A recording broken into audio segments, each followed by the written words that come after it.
Boa noite, boa noite, boa noite. Sejam bem-vindos, sejam bem-vindas aos nossos grupos de compartilhamento.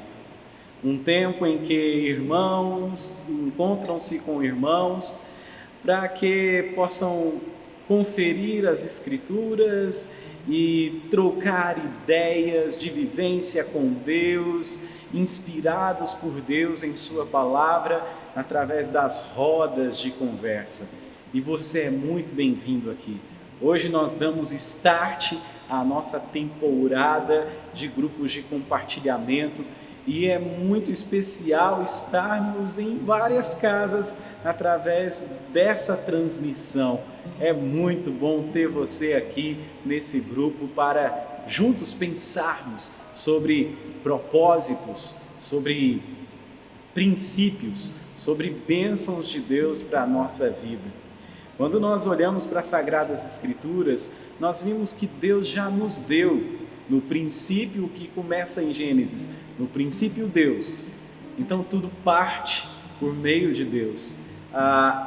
O Rick Warren, no livro sobre o crescimento da igreja, o nosso avançar como pessoas, sobre uma vida com propósito, ele fala que a Bíblia Sagrada é o manual da vida, porque o autor da vida nos deixou para que a gente possa compreender tudo sobre a nossa salvação, a comunhão com Deus e a vida abençoada e abençoadora em direção ao próximo. Tudo que nós precisamos aqui para viver conforme Deus, para a glória de Deus, está na Bíblia Sagrada. E nós queremos conversar sobre princípios, marcas de qualidade, como liderança capacitadora, ministérios orientados conforme os dons, estruturas funcionais. Queremos pensar sobre espiritualidade contagiante, cultos inspiradores, relacionamentos marcados pelo amor fraternal. Queremos pensar aqui também sobre evangelismo voltado para as necessidades e sim sobre grupos pequenos de relacionamento, os quais nós chamamos aqui de grupo de compartilhamento, grupos de compartilhamento. Jesus falara por parábolas aos seus discípulos para que pudesse pegar situações do cotidiano e lições breves do dia a dia e aplicar princípios do reino dos céus para os seus discípulos. Em uma dessas parábolas, Jesus disse que o semeador foi ao campo, trabalhou, semeou. Ao final do dia, voltou para casa e descansou. E os milagres de Deus, o extraordinário de Deus, estão presentes, os extraordinários de Deus estão presentes no ordinário do dia a dia. Enquanto o homem volta para casa, depois de trabalhar, cuidar da terra, plantar, ali, regar, enfim, fazer todo o trabalho que lhe é possível, ele volta para casa e enquanto ele está descansando, Deus faz a semente germinar, brotar, crescer, frutificar e produzir. Veja que fantástico! Deus, de forma miraculosa, se manifesta no nosso ordinário com o seu extraordinário. Ou seja, em tudo que nós precisamos já está em Deus. O que nós necessitamos já é de usar as ferramentas adequadas para que haja o crescimento, o nosso crescimento como pessoa, a nossa maturidade, o nosso avanço, o nosso desenvolver na história da igreja e na história de Cristo, e o nosso pensar no Senhor, para a glória do Senhor e com o Senhor. E veja bem, eu queria pensar com você hoje sobre essas 8 marcas e sobre, em especial, grupos pequenos de relacionamento.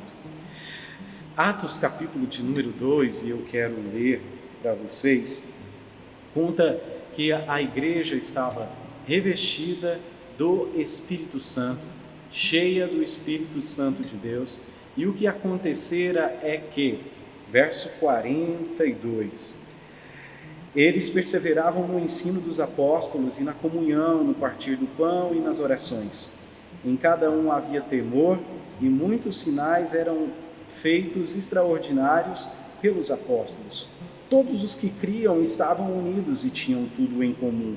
Vendiam suas propriedades e bens e os repartiam com todos, segundo a necessidade de cada um. E perseverando de comum acordo, todos os dias no templo e partindo o pão em casa, comiam com alegria e simplicidade de coração, louvando a Deus e contando com o favor de todo o povo. E o Senhor lhes acrescentava a cada dia os que iam sendo salvos. Essa narrativa aqui é pós o Pentecoste, o revestimento do Espírito Santo aos apóstolos e as pessoas que estavam com eles ali naquele cenáculo. A partir disso aí, pessoas se converteram ao Evangelho e eles estavam com alegria, louvando ao Senhor. E essa alegria da salvação era tão intensa que eles aproveitavam a oportunidade para se reunirem no templo, onde os judeus iam para fazer as suas orações, as suas intercessões, aproveitavam aquele tempo para partilhar reflexões e não somente, eles partiam do pão em casa, de casa em casa. E é interessante que o capítulo 5, finalzinho do capítulo 5, verso 42, então, ele vai dizer que todos os dias eles estavam no templo e de casa em casa, e não cessavam de ensinar e de anunciar Jesus, o Cristo. A importância aqui do povo de Deus se reunir, não somente na celebração, em um culto, quer seja numa quinta, numa sexta, num domingo, no prédio da igreja, eles estavam no templo, mas também se reuniam em grupos pequenos nas casas. A partir do momento em que houve a diáspora, o crescimento, a perseguição com o crescimento da igreja, e eles tiveram que se afastar de Jerusalém, muitos deles, eles iam espalhando o evangelho e passavam a se reunir. As reuniões, predominantemente da igreja primitiva, eram nos lares, eram nas casas. Os relacionamentos eram valorizados. O partir do evangelho, a oração comunitária era feita nos lares. E quando nós olhamos para a história da igreja ao longo dos séculos, nós vimos que essa marca é muito abençoadora. Pessoas chegam para Cristo predominantemente através dos relacionamentos. Na nossa cidade, conta-se a história de um homem que aqui chegou e ele foi pregar no culto em uma casa. Ali ele foi ganhando confiabilidade e era ele um missionário. E a história da nossa cidade foi abençoada a partir deste missionário que, num primeiro lugar aqui na cidade, pregou num culto de uma casa. Os relacionamentos são fortalecidos entre os irmãos nas reuniões que são feitas nos lares. John Piper conta que, se ele pregar um sermão no domingo à noite e perceber que um irmão está chorando enquanto ele prega, o máximo que ele pode fazer no final é fazer uma oração geral. Mas se uma palavra é compartilhada em um grupo pequeno, em um lar, uma casa, ou independente do lugar, talvez numa praça, no Morro da Capuava, como aqui na nossa cidade nós temos reuniões, ou um pequeno grupo, numa praça, em algum lugar, de uma maneira informal, e se há uma palavra e uma pessoa chora, alguém abraça ela, já vai ali perguntar se está acontecendo alguma coisa, ela ora de uma forma mais direta por aquela situação, é mais firme, é mais incisivo aquele cuidar de quem talvez chorou de emoção, chorou de tristeza por um problema que foi exposto, ou chorou inspirado pelo Espírito Santo. As reuniões pequenas fortalecem os laços, renovam as forças e fomentam o Evangelho.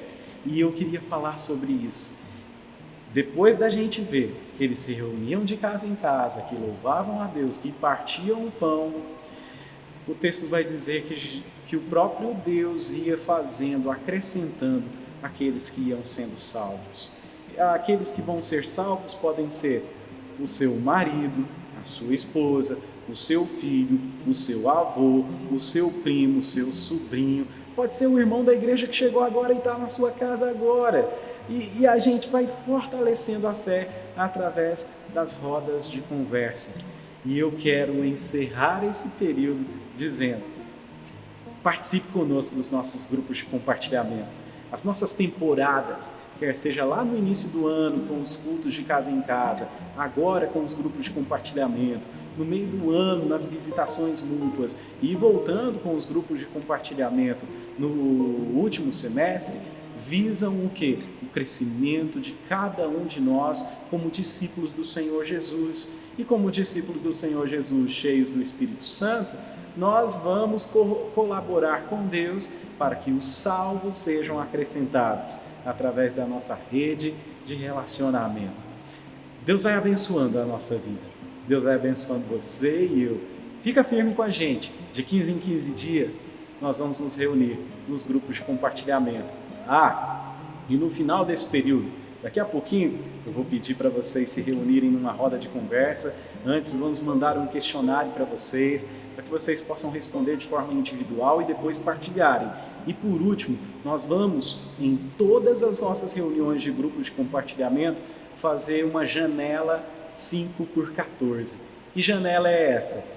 Nós vamos reunir em duplas, vamos falar de sonhos, projetos, necessidades, problemas, vontades, situações da vida e vamos nos comprometer a orar um pelo outro durante 14 dias por 5 minutos. Então são 5 minutos, 14 dias, a janela 5x14.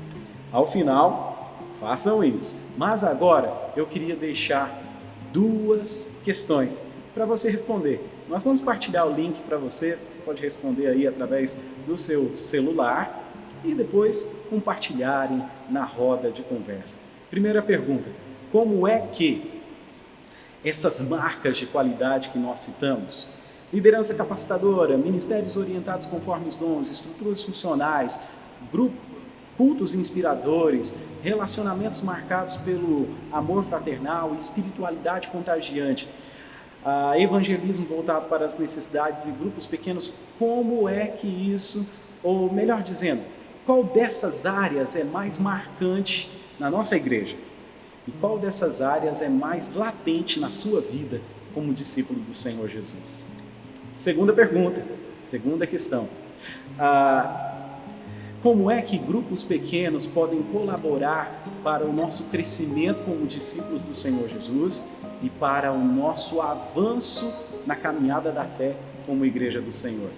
Fica aqui o nosso questionário, vocês respondem, compartilham e no final temos o nosso período 5x14.